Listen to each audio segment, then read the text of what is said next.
Hello, Black Woman Be Well family. It's your girl, Jennifer Tomlinson, host of the Black Woman Be Well podcast. And believe it or not, this is our season 3 premiere. And believe it or not, we are actually premiering prematurely. We were supposed to launch season 3 at the end of September, and here we are in the first week of September. We're premiering without any promotion. No, you guys have had no information gearing up for the season 3 premiere. We've been in lockdown for a while.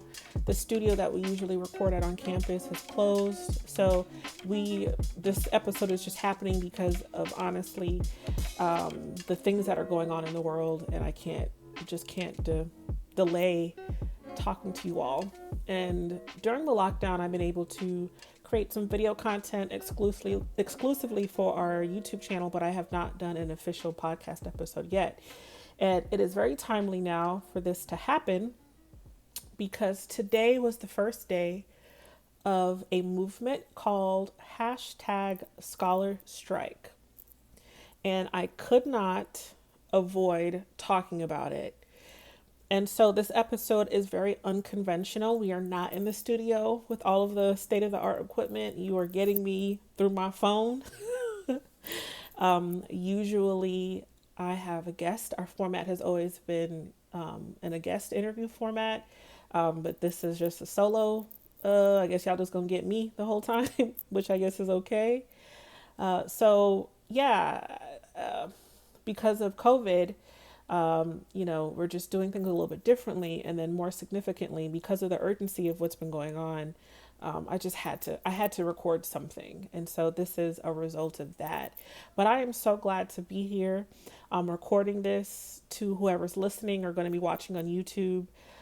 Happy to be back in the Black Woman Be Well podcast realm. I've missed recording content for you guys. YouTube has been good recording some videos and stuff, but I've missed my podcast family tremendously. And today, like I said, is the first day of this. It's just been so crazy over the weekend. This movement that has just come out of higher education called #ScholarStrike. What is it? #ScholarStrike was inspired by a professor out of the University of Pennsylvania. She made a tweet about how she'd be down for doing a higher education protest after seeing the NBA and the other major league sports conglomerates doing protests. And just not playing like those were monumental things that I never thought I would see ever as a Black American. And so this professor was also inspired and said, "Hey, I'd be down to." I think the tweet literally said, "I'd be down to doing a protest like this."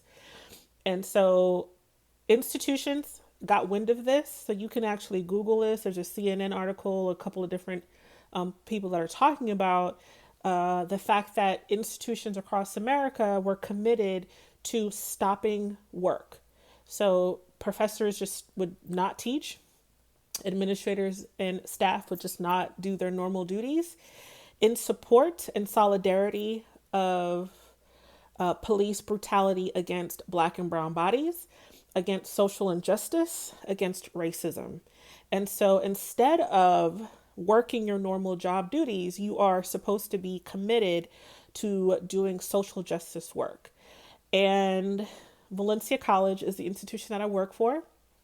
I don't like to mention the name a lot on the show, but it's not a secret. I've been with them for 10 years. I was actually a student many, many moons ago. And so I've been an academic advisor, so I've been staff. I've been a part-time instructor in the humanities department for a number of years. And now I teach full-time. Well, and actually I accepted a interim dean position. So right now I'm back into administration. So I've been with the college for over 10 years. And I don't think people understand how monumental it is for an institution to support something like this. It's not the same where it's just you and a group of people saying you're going to protest, but to have your institution also say, we support you. And not only do we support you, we are going to help give you some of the things that you might need just to help you strike against us and to stop our normal functioning as a college. And so I'm a part of this committee at the college called the Valencia African Heritage Committee. And there were some thoughts being tossed around on Thursday in our Teams, Microsoft Teams page.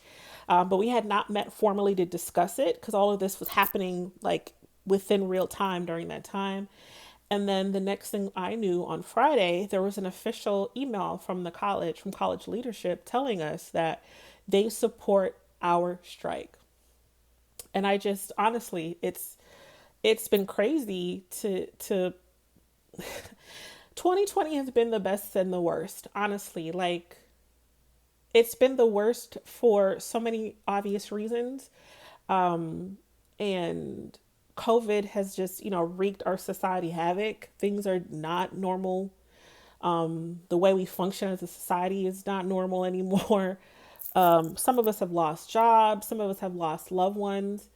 And yet 2020 has also been like the best. In the same realm of all of these horrible tragedies being played out on the television and on our smart devices, I've also never seen just solidarity and support from corporate America in this way. So, like, the fact that, an NBA team just was like, nah, we ain't doing the playoffs, like it's like, I never thought I would live to see the day. It's like tremendously monumental. And it's the same thing with this strike. For my institution to say, we support you and we believe in the strike, and if this is what you want to do to disrupt business as usual, do it so that we can raise awareness. I just never thought I would live to see it. And so one of the things that I'm really grateful for too is through this process, I'm just lucky that I've come into this new leadership position, and I just so happen, thank God, to the grace of God, I have two other counterparts in the same position on different campuses who we just communicate really well. They've been extremely supportive with allowing me to onboard on this position. And when it came down to talking about this at the last minute, we had to kind of stall everything we were already doing with our normal jobs to talk and communicate. We were all on the same page. And the fact that they allowed me to make space to say, hey, let's talk about this first. How do you guys feel about this? And also, you have the room to say you don't agree. And if that's true for you, let's just lay it out here and let's talk. They allowed for that to happen because I'm an over communicator, I'm a collaborator. I like to talk things out. And the fact that they allowed for that to happen, and luckily we all agreed, it was such a blessing. And so my two counterparts are both males. And just the love and support and communication with with my counterparts has just been amazing.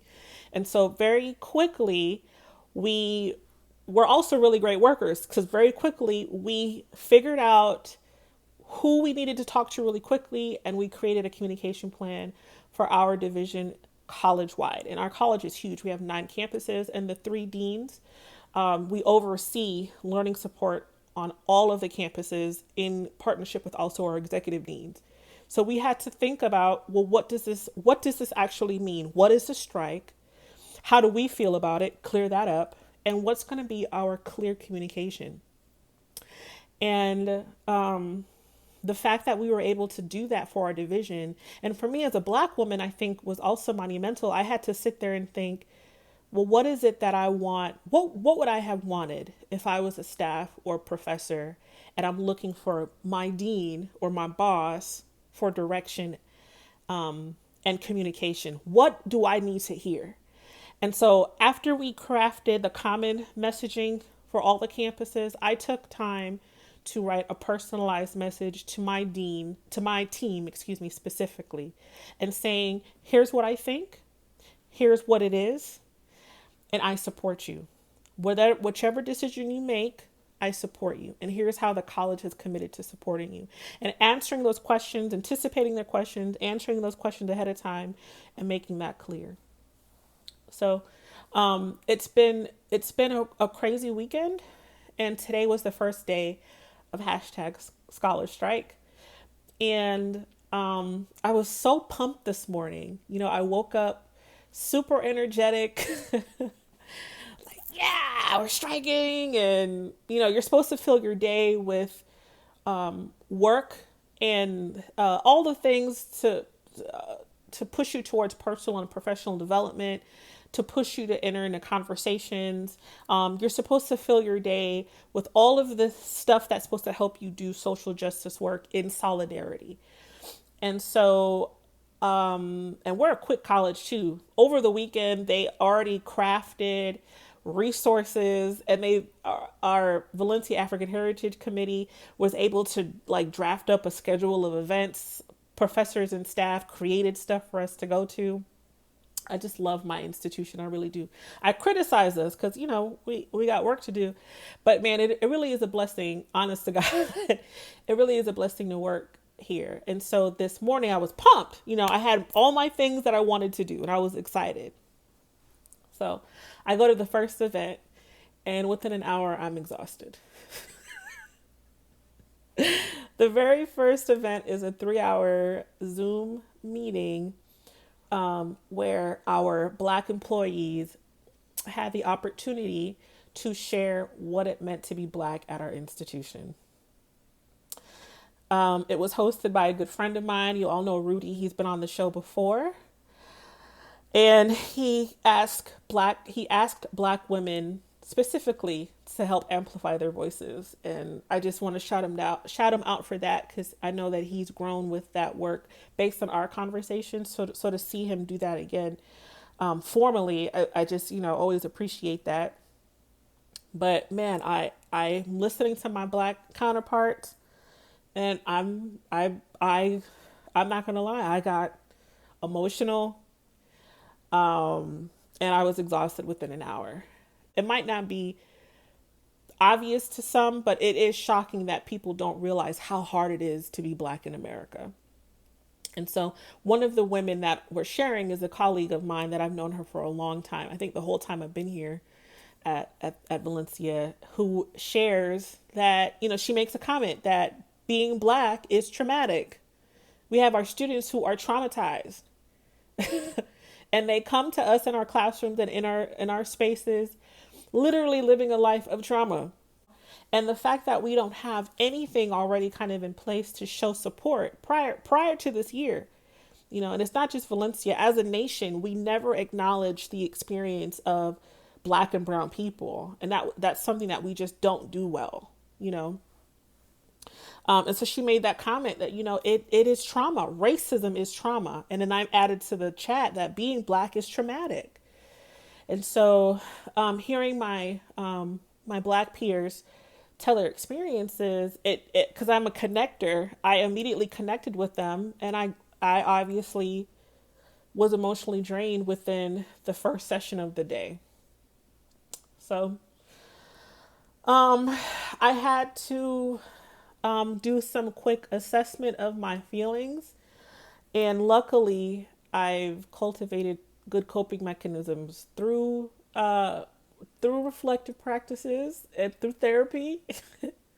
So I was able to really quickly kind of gauge, okay, well, what triggered you, Jennifer? Why are you feeling this way? And I just took a break.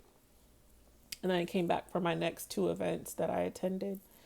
I just have to acknowledge how wonderful women are in the work for social justice work. And I'm going to say this to Black, brown, and white alike. Women in general have always been a part of this work, 100%. And I know that I try to amplify Black and brown voices more, specifically Black women. Y'all know this is what the platform is, because we're either just not heard, or when we are heard, we're misinterpreted, or we're labeled, aggressive, whatever. But I just want to take a moment and just acknowledge all women, period, because I'm looking at this group chat had like 200 people in it. And who do you think mostly was on there? Women. And I'm looking, and even the white sisters I see up there, and I'm like, that's my ally. I've seen her speak up for this kind of stuff in spaces. I've seen that person challenge stuff. And you're looking at all the programming that's planned. Who do you think is planning the programming? Who could churn over programming in a weekend? Who? Women. All the events I did today were organized and planned by women. The first event was hosted by a Black male who organized the guest, and he amplified Black voices, and they talked about the work they did. And then the rest of the events I went to were organized by Black women, women of color. And so I just think it's really important that we remember how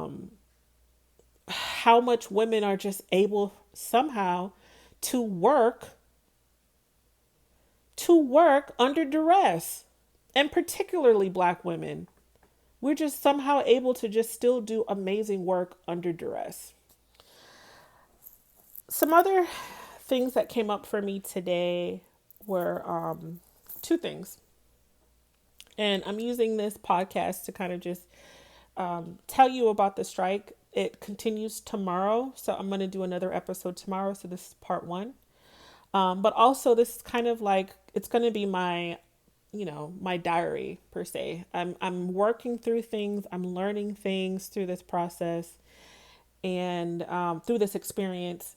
And I'm capturing it here on the show because I think it's needed. And also, I just think it's wonderful to share so that you guys can also hit me back up with additional thoughts, things to help me think about or work through. Or if you're participating in Scholar Strike, please share your experiences with me.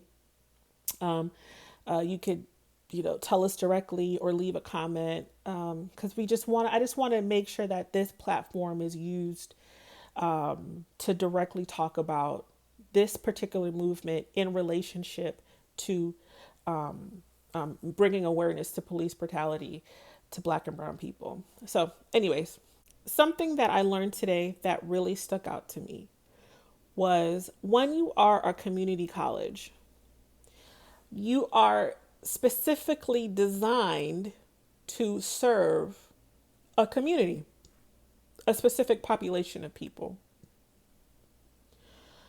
And I recognize the danger of having a community college system that pulls faculty and staff from places that don't live in the area. So how often is it that you get a good job and you move away, right? Or if you're moving and relocating for a job, how easy is it to say, well, where's the nice neighborhoods? And so me, like I mentioned earlier, I grew up I went to this college. I went to the campus that I teach on or that I work on. And I grew up, this side of town, the west side. And so you have some faculty and staff that work at our institution that is designed to serve this population that don't even live within 45 minutes from here. Right? They come to work and they make sure that they live somewhere that they can drive 45 minutes away from where they work. And that's traditionally what you're taught to do. You get a good job, get a nice house somewhere else, but you cannot be that disconnected from an institution that the people that you're supposed to serve, that you could potentially see a campus that you work on as the ghetto campus. Why? Other than the fact that you don't live in this side of town, there's nothing else ghetto about it. And the fact that they would say that someone would say that about a campus that is the largest campus, it is the most state of the art because of our allied health programs and our health sciences programs. We have a functioning dental hygiene clinic there where students can get their teeth cleaned. We have like a premier EMS program where students, use all these state of the art equipment. We have an architecture studio. We have a graphic studio. We have, and like, there's nothing ghetto about the campus. The only thing that makes it ghetto is that it serves the black side of town, the side of town that I happen to live in. So when I got a job, I did not leave. All right. I'm from Pine Hills. I am Pine Hills till I die. I tell people that I am Pine Hills royalty. I love where I grew up. I love what it made me, the person it made me become. And I love my neighborhood. Okay. I want to be able to be 10 minutes from downtown and also 10 minutes from a beef patty and a farmer's market. Like, who would not love this side of town? So something was shared earlier, where someone was sharing that that's what they had heard someone say, and that it's common to people thinking of that campus in this way, and that hurt my heart because you have out people that don't even live in the area, um, um, people that don't even live in the area making comments about the area. And this is why I'm not shy about telling people who I am and my identities, because you need to know that this is what Pine Hills looks like, period. And there's a lot of us that look the same. We have degrees, we're great mothers, we work hard, we're well educated, we have wonderful families, great relationships in the community, we do great things, and we live in Pine Hills. It's the same reason why I had to stop playing around and making people think I'm not poor. Let me show you what poverty looks like. Well, not poverty, but what does being poor look like? When I say I'm poor, people are like, well, don't say that. Poor is a mentality. No, based on the national numbers, I'm right there at the edge of poor and middle class. It's right. They give you a number. Go, y'all look it up. They give you a number to tell you where you're in the bottom of the hierarchy, upper, middle, and poor. There is a line. It's not a mentality. It's literal. You know. But black women do such a good job hiding and covering stuff up, or trying to assimilate to make you feel comfortable that I'm in this space, that you would never know what Pine Hills looks like, if that's a thing. You would never know what poor looks like. You will never know what stress looks like, because guess what? I'm about to work and handle my business, even though I'm going through mental health issues, even though I'm stressful. And so when I hear someone at my institution has made a comment about that, that hurt me to the core. That hurt me to the core. Because this person is working with students. That is, this is what you think about the place you work. That hit me really hard today, and I'm gonna have to really unpack that some more, maybe some through journaling or finding someone to talk to. But that's a part of this experience of being black in America, where people are just people are just gonna have opinions about you based on the zip code that is attached to your name. The other thing that I'm making really strong connections about today is how much all of this striking that we're doing and the things that we're setting up, it's so connected to student learning. And that should be our guiding force. What am I doing that I can serve my students the best? Because it's easy to personalize this stuff and make it about you. What do I need to do to be better? What do I need to do to get quick, catch up with everybody else? And what do I need to do to not be a racist? What do I need to do to not to internalize racism? And you have all of this stuff that is easy to stay focused on. I'm going to take all these classes for me, for me, for me. But at the end of the day, if you can't see the direct connection of what we're doing and student learning, you don't need to be in education. And you certainly shouldn't be working in a community college, period. Because if you don't see the direct connection between how this works and you becoming better, you should be mindful that it should be directly impacting the way you teach and the way you serve students and what needs to shape your pedagogy. this isn't for you. You need to pick a different industry. Everything we're doing is so connected into helping students learn because we're creating safe environments. We'll be more intentional about our curriculum design. We'll be thoughtful of not setting standards that are based on elite education practices. If you don't understand how this work is supposed to directly impact your students into helping them learn, this is not, I don't know how you can't see that connection. And that's been very clear for me, a clear theme throughout the lessons today. And I'm excited to see what comes up for me tomorrow. I had an amazing, engaging conversation with a colleague about assessment practices. And she gave me some radical thoughts. So I'm going to spend a lot of time unpacking some of that. I don't know if I could ever talk about that on the show until I really unpack it. But if it opens up some more stuff for me tomorrow, I'll definitely talk about that. But I have a lot of reflection to do. And I'm excited.